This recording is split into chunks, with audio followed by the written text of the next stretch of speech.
Hello, my name is Alex and I'm from the Seven Figure Traveller Academy, and this is the first video in a series of tips from the Academy. And the first topic of discussion is what to do if you get lost in an airport, or rather how not to. So why would anyone want to get lost? Well, the answer is nobody wants to get lost.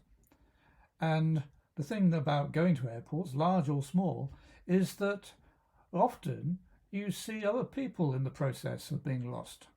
And even if you know where you're going, you might have to fight your way across the sea of lost individuals.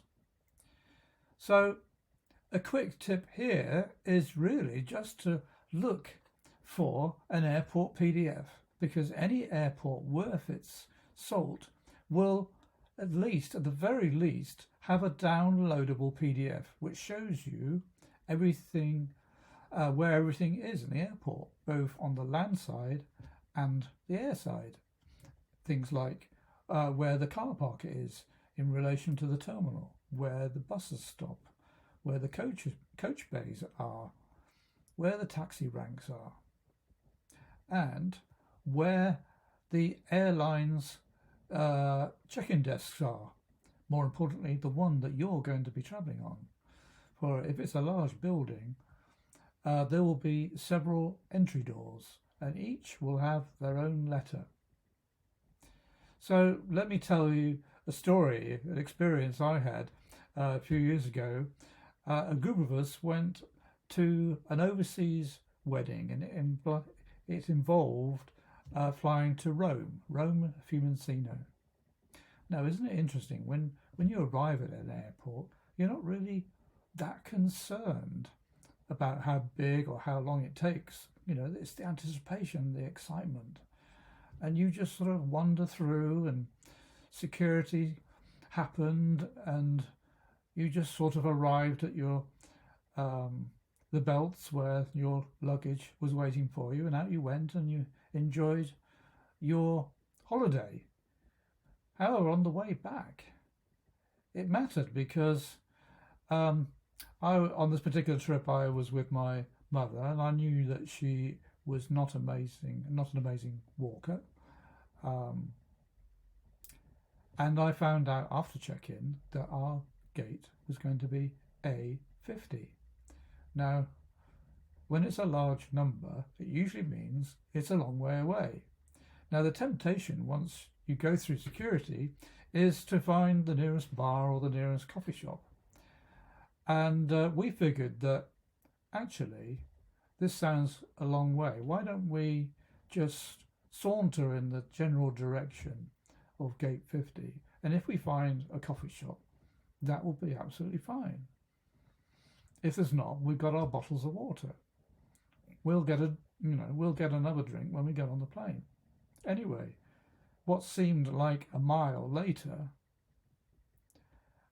we did find another coffee shop, and we thought, I bet the others in the party would have just gone to the nearest bar after check-in.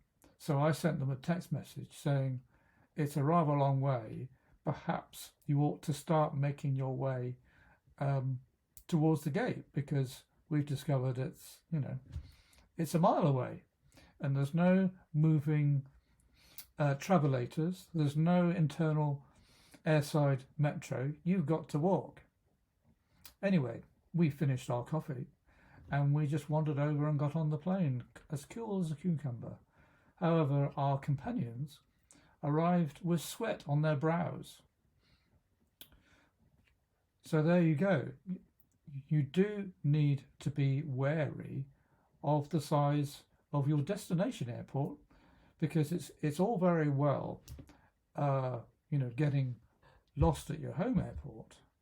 And of course, the worst case scenario at your home airport is that you don't make your flight because you didn't know where you were supposed to go, or you didn't take enough time into account to reach said gate to board your aircraft, because most airlines do not wait for you.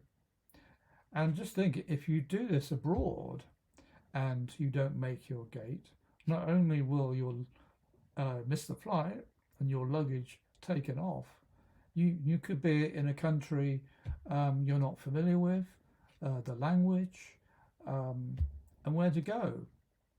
So I recommend just having this PDF of both your home and your destination airport at hand.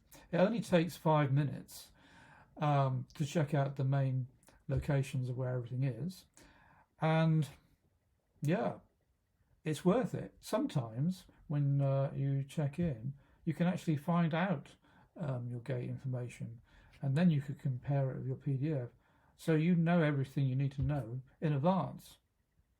So you can avoid the embarrassment of being late or missing your flight, but more importantly, you can enjoy the airport facilities, those bars, those restaurants, and those shops, because it's so easy to forget where you are, because some airports are just like giant shopping malls. So always hang on to your PDFs. You never know when you might need them again. And if you're helping other people, other travellers, then it certainly is worth having a bit of knowledge about your home and destination airports. So I hope you find that useful. I shall be putting in a series of tips on various topics. And yes, we'll see you on the next one, because done well, today's experience is tomorrow's desire.